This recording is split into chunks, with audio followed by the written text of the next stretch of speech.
The Criminalization of America by William Northington Clark and Artyom Mikhailovich Zhukov. When our country began, there were three federal crimes: treason, counterfeiting, and piracy on the high seas. By 1982, when a Justice Department task force attempted to calculate the number of crimes in the federal code, there were approximately 3,000. The word approximately is not used by mistake. The Justice Department could only come up with an estimate rather than the exact number, even after 2 years of intensive legal research. Today, it is reasonable to estimate that there are more than 4,500 federal crimes accompanied by 300,000 regulations that can be enforced with criminal sanctions.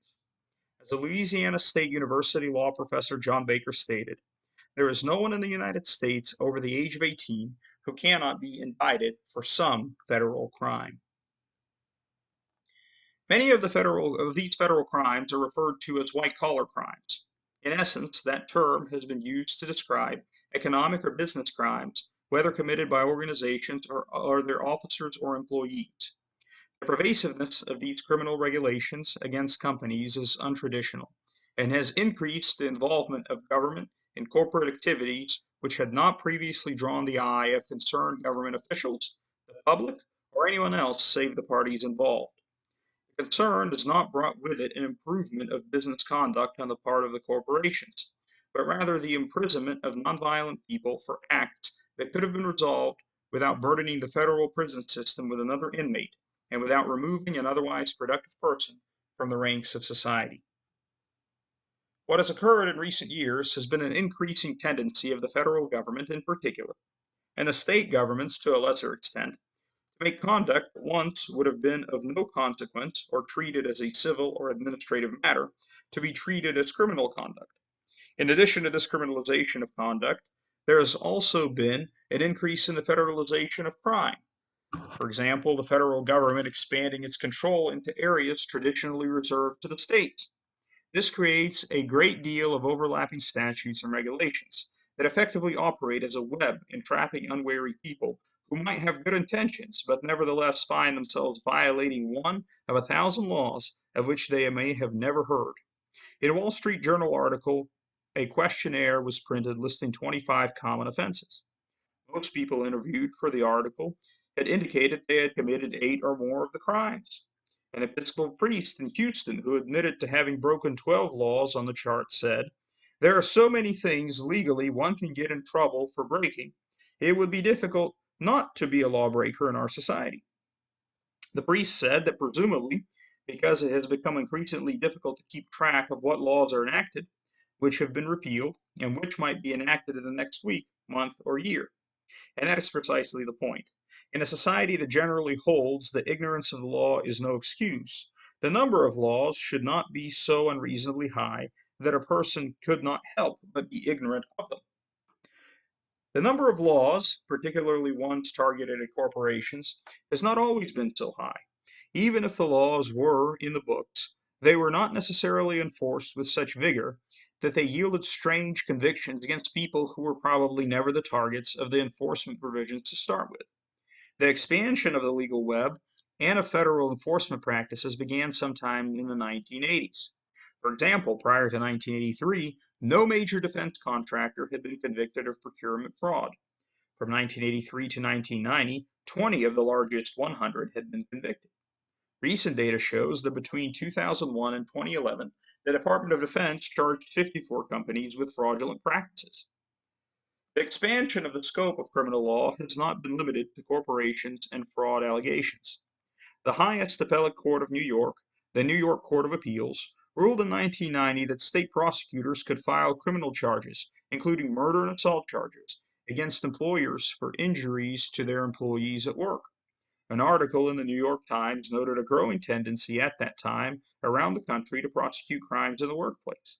Under OSHA, an employer can be held criminally liable for willful violations of OSHA rules that result in an employee's death.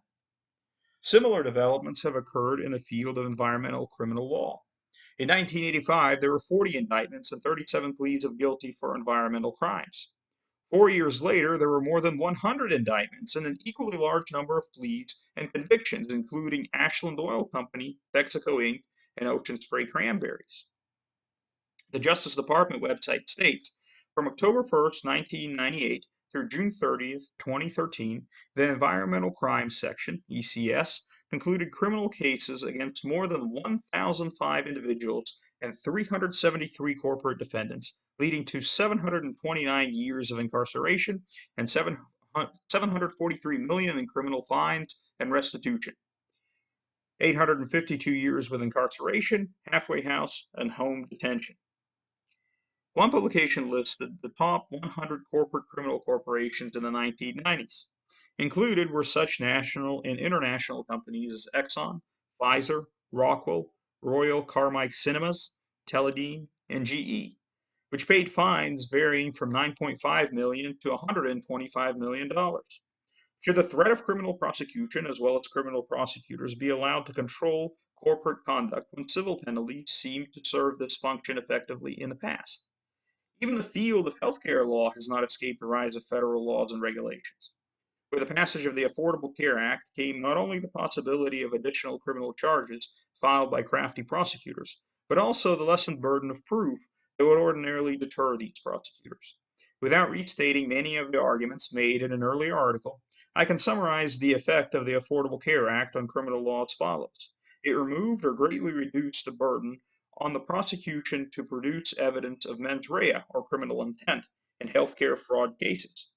This, in turn, exposes more innocent citizens to serious criminal liability, even when they act with nothing but good intentions and without any awareness that they are doing anything illegal. Is that really in the best interest of our society? The federal government's answer to that question thus far has been a resounding yes. In order to pursue all of these new targets, every federal agency increased the size of its enforcement office. In addition to the FBI, the Postal Service, Customs Service, IRS, Department of Agriculture, Department of Defense, etc., have increased their enforcement offices. The Defense Department Inspector General's office went from 2 to 3 dozen people in the mid 1980s to more than 1,400 people in the mid 1990s. Each major agency now has an Inspector General's office, which has both civil and criminal investigative power. This dual power is a shift from the former practice of keeping a clear line between civil and criminal agents, as in revenue and special agents of the IRS. The cost of a bloated criminal code. The effect of this phenomenon has been to not only increase the costs of government, but also to increase the costs of doing business for the private sector, and to add layers of management and internal controls at every level necessary to cope with criminal investigations. We have come a long way from William Blackstone, the English legal scholar whose writings were the foundation of English law when our Constitution was written. He wrote that a corporation could not commit a crime in its corporate capacity. He believed that the criminal law was not made for businesses but for individuals. The federal corporate sentencing guidelines established in 1987 make clear that Blackstone has been overruled. The guidelines outline a compliance program that corporations are expected to follow. There are currently 4,500 criminal statutes and more than 300,000 federal regulations that can be enforced with criminal sanctions. Amongst these are some statutes that are surprising not only because of the conduct they criminalize, but also because of the penalty they carry. For example, 18 USCA Section 607 prohibits the solicitation of donations in buildings where federal officers are employed. The offense is punishable by up to 3 years in prison and a fine of $5,000. Presumably, the statute applies even to large office buildings, where any one office might be occupied by a single federal employee, and perhaps even when the solicitor does not know this fact. Another statute, 21 U.S.C. Section 331, forbids the sale of margarine unless it is marked as such or is cut in a triangular shape. What is the punishment for this disobedience? Up to a year in prison for the first offense, and up to 3 years for the second. How can a citizen or even a corporation keep up with all of these obscure rules? To be aware of these regulations might require hiring several lawyers just to be sure you're in compliance with all of the statutes and regulations in the federal code. It has been suggested that a corporation should look at its history to decide where to focus its energies. Logically, if the corporation does business with the Defense Department, it should be concerned with federal procurement laws. However, given the pervasive nature of criminal prosecutions, that advice has been said to be for the birds. The case of the United States versus FMC Corporation is illustrative. FMC produces pesticides. It is a sophisticated company, and its leaders and managers, if not the day to day staff, know the ins and outs of the law as it pertains to pollution.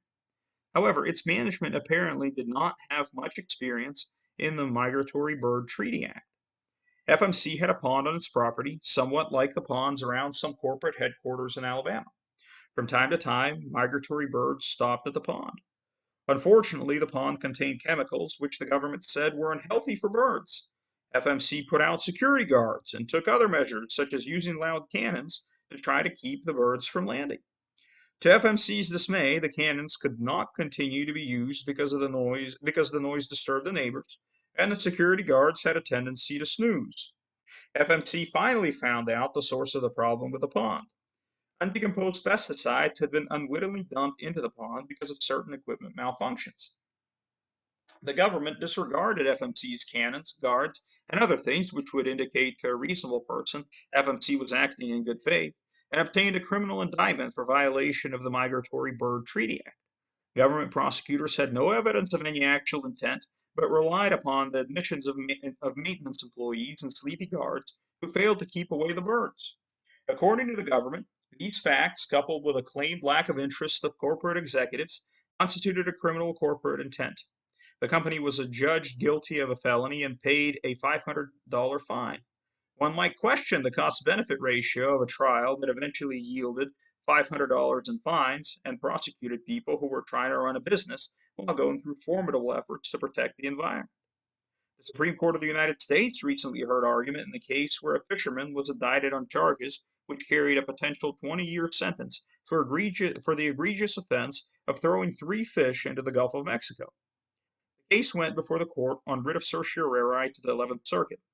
That circuit upheld a verdict that resulted in a 30-day imprisonment of John Yates, the captain of Miss Katy, who threw 3 fish back into the water after federal agents boarded the ship and concluded that the grouper were a few inches short of the required length that would permit their capture.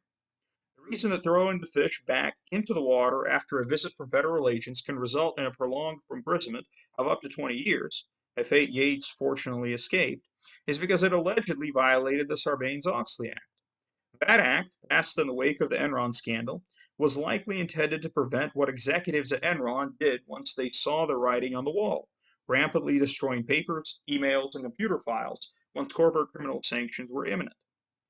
One would have to be a wary fisherman indeed to be unnoticed that throwing fish overboard violates the Sarbanes-Oxley Act, just as much as burning incriminating letters or taking a sledgehammer to a hard drive filled with incriminating files. As Justice Kennedy put it during oral arguments in this case, perhaps Congress should have called this the Sarbanes-Oxley Grouper Act. Yates was found guilty as charged. A jury of his peers so found after a crew member testified that Yates ordered him to throw the 3 grouper overboard. During an oral argument before the Supreme Court in the Yates case, several of the justices seemed to indicate their displeasure with the prosecution. As Chief Justice Roberts commented during the oral argument for this case, "You, the prosecutor, make Yates sound like a mob boss or something." Perhaps Justice Scalia articulated the sentiment of the court best by asking, what kind of a mad prosecutor would try to send this guy up for 20 years? Accordingly, the court reversed the 11th Circuit, stating that the Sarbanes-Oxley Act simply could not be construed to apply to the destruction of fish. Unfortunately, Yates' close brush with a prolonged prison sentence is not such a novel development in modern American law. There is evidence the government agents and lawyers have been finding new ways to imprison people for acts that hardly justify a prison sentence. A former associate enforcement counsel of the EPA, in an interview in the mid 1990s, said it has become a priority to send wetlands violators to jail, even small landowners who may not fully understand their requirements. Many examples are startling. A 58-year-old Hungarian immigrant bought a 14-acre dump near his house in Morrisville, Pennsylvania.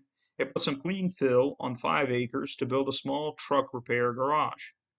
He was put in jail for 3 years, fined over $200,000, in order to return the land to its original condition. The man earned about $20,000 per year and had a negative net worth.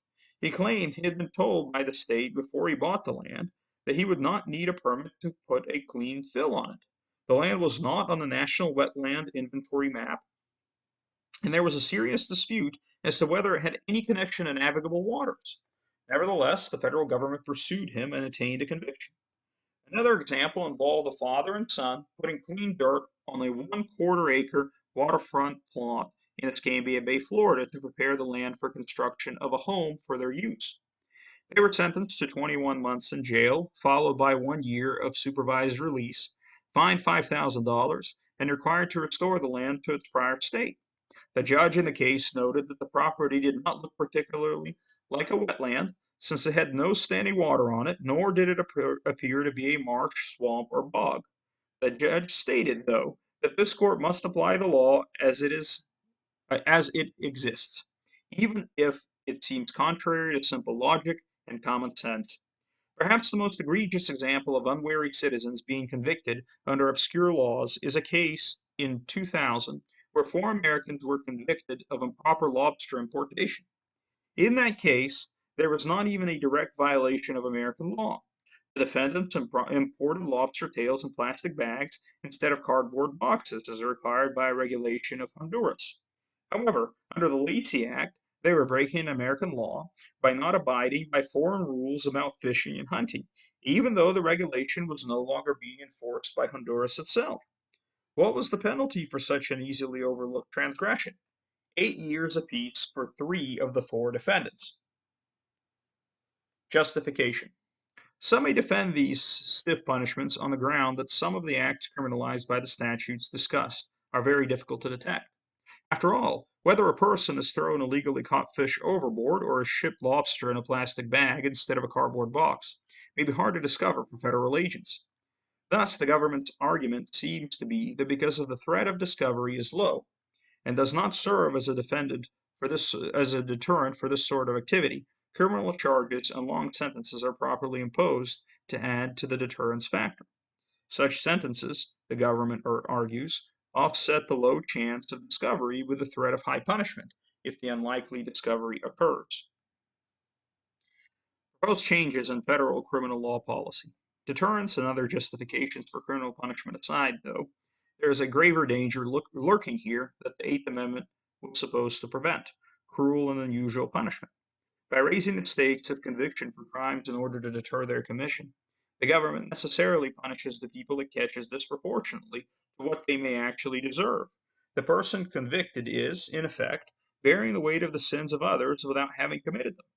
While that is something that rings reminiscent of the New Testament, it is not something that our justice system should impose upon the people it imprisons, often for acts that they never knew were crimes. When it comes to the prosecution of corporations or their executives, the average corporation or corporate executive, and sometimes even their corporate lawyers, cannot imagine the lengths to which creative prosecutors can extend federal criminal law.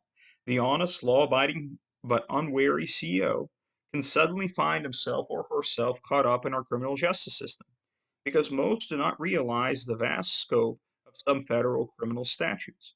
How can a law have any deterrent or rehabilitative effect if its application is unknown to those it is supposed to deter?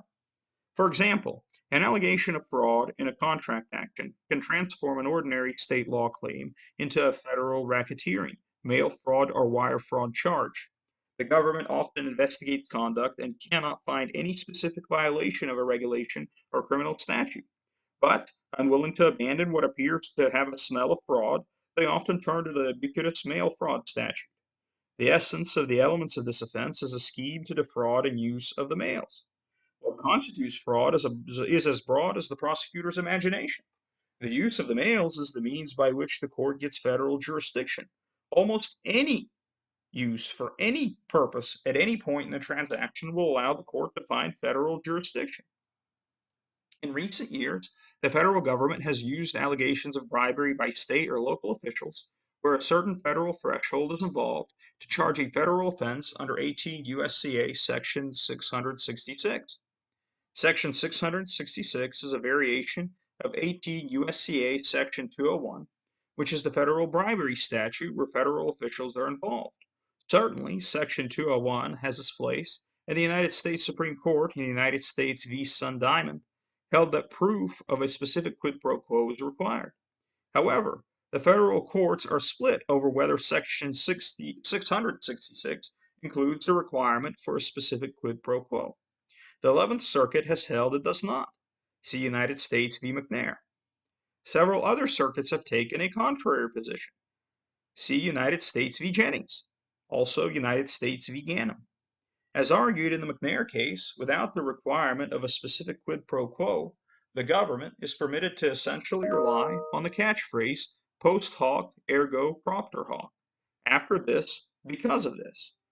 That is, if a contractor has a friend of many years in some state position, and the contractor allows his workers to assist the official with a project at his home, and then the contractor later gets business from the government entity, he may be found guilty, without any proof of a quid pro quo having been discussed or even contemplated. Another popular approach for prosecutors in white collar crime cases is conspiracy. Two or more employees' efforts to figure out a federal regulation to decide on some method that results in the favorable treatment for their company could later be construed by a federal agent as criminal conduct. Conspiracy law arose out of the concern that gangsters and racketeers might get away even though they had made plans to commit crimes, but had not yet done all of the specific elements of the crime. Today, all that is required is that two or more people enter into some agreement to commit some unlawful act or some unlawful purpose, and some overt act is done in furtherance of the conspiracy. The criminal intent necessary can be established by circumstantial evidence, and the overt act does not have to be criminal in and of itself. For example, writing a letter, making a telephone call, or going through a meeting could be sufficient. As with mail fraud, if there are state statutes available, state officials should assume this burden, and tangential employees and others who have committed no crime should not be swept into the net of a prosecutor going after a bigger target who attempts to create government witnesses. Where there is a prosecution, even if there is an acquittal, the fact of the charge can be devastating. To a corporation's business or an executive's reputation, charges are a big front page news. Acquittals or dismissals often get little publicity. Several years ago, I represented a defendant who had been charged with a form of fraud. After two trials and two trips to the 11th Circuit, he was finally found not guilty. The effect of the increasing criminalization of corporate deviation from federal or state regulations is to desensitize the public of criminal convictions. The consequence of that desensitization may well be an increase in the number of white collar crimes. That is, it simply becomes a risk of doing business. The desensitization is in itself a problem because criminal law theory states that a person should feel the weight of the moral disapproval of society upon conviction of a criminal act. The argument is that weighty disapproval alone, even if no harsh penalty is imposed, should deter future illegal conduct. That effect is eroded, though, if more and more people are held criminally liable. The blame becomes shared, the shame reduced, and the desire to avoid the title of criminal lessens. It has been estimated that for every dollar the government spends on regulatory enforcement, $20 in compliance costs are inflicted on private citizens. As rules and regulations proliferate that interfere with rather than aid business operations, the legitimacy of the laws and rules and regulations wanes in the minds of those they are intended to govern. And that process tends to promote a disregard for the law or conscious efforts to circumvent the law. A book reviewed by Justice John Paul Stevens, The Collapse of American Criminal Justice by William Stuntz, in the New York Review, describes what Justice Stevens calls the problems that pervade American criminal justice today, its overall severity, and its disparate treatment of African Americans. He astutely notes that the proliferation and breadth of criminal statutes has given prosecutors and the police so much enforcement discretion that they effectively define the law on the street. According to Justice Stevens, our criminal justice system is getting increasingly severe. He notes that between 1972 and 2007, the nation's imprisonment rate more than quintupled, increasing from 93 to 491 per 100,000 people. The rate at the end of that period vastly exceeded the analogous rate in other Western countries, which varied from 132 for England and Wales to a mere 74 in Germany and 72 in France. Mr. Stuntz puts his finger on what is a fundamental weakness in America's criminal justice system. When politicians both define criminal crimes and prosecute criminal cases, one might reasonably fear that those two sets of elected officials, state legislators and local district attorneys, will work together to achieve their common political goals. Legislators will define crimes too broadly and sentences too severely in order to make it easy for prosecutors to extract guilty pleas, which in turn permits prosecutors to punish criminal defendants on the cheap, and thereby spare legislators the need to spend more tax dollars on criminal law enforcement. He suggests the constitutional law could reduce what he called the risk of political collusion by limiting legislators' powers to criminalize and punish. Another suggestion that Stuntz makes is that he is opposed to legislation establishing mandatory minimum penalties. Such statutes are often unreasonable, unnecessary, and terribly expensive. Attorney John D. Klein mentioned in a recent article, "It is time to fix the federal criminal system," that the British legal icon Blackstone had once stated, "It is better that 10 guilty persons escape than that one innocent suffer." Klein believes that because the current federal criminal system affords the prosecutors so many advantages, an innocent defendant has little chance of acquittal. The article then outlines a plan for fixing the federal criminal system. One disparity between the government and counsel for defendants in criminal cases is that the government can reward or pay witnesses for their testimony, as long as it is careful to specify that the testimony must be truthful, and as Klein says, meaning, in practice, that it inculpates the defendant. The government is permitted to offer favorable plea deals, money, immigration benefits, conjugal visits in jail, and so on. If a defense attorney offered to pay a witness for truthful, exculpatory testimony, however, he would be subject to prosecution under 18 U.S.C. Section 201 for bribing a witness or obstruction of justice. 10 or so years ago, when this issue was raised by a defendant, a panel of the Tenth Circuit initially held that the government must comply with Section 201, the federal bribery statute. However, the court en banc quickly reversed the panel. In essence, they said that the system could not function without the ability of the government to offer things in exchanges for pleas. Because of this view, Klein notes, today the government remains free to pay witnesses for inculpatory testimony it considers truthful, and defense lawyers remain subject to prosecution for doing the same to procure exculpatory testimony.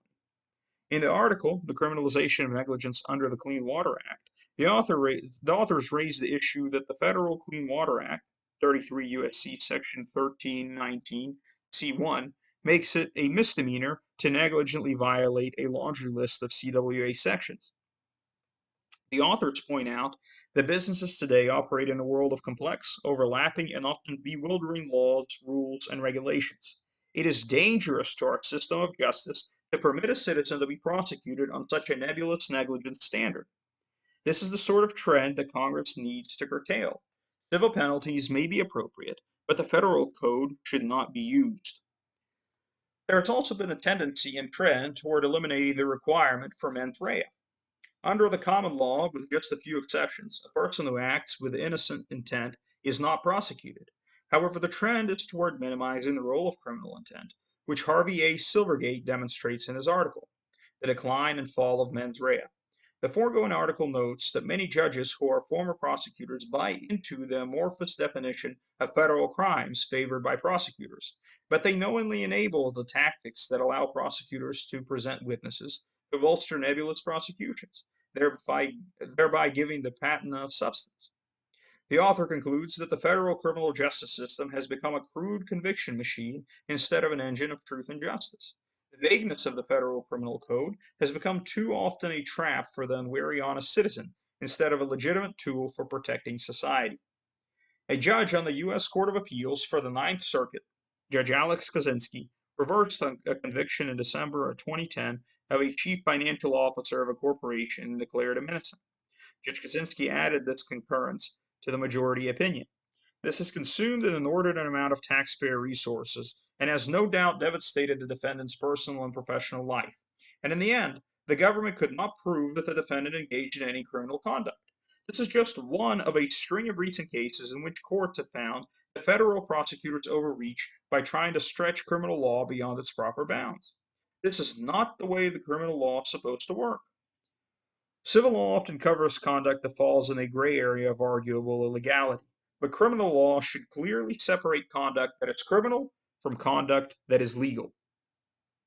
Professor Craig Stern, a criminal law professor at Regent University School of Law, has pointed out that federal criminal statutes more and more are really malum prohibitum, and like any significant requirement that the prosecution prove a guilty mind on the part of the defendant.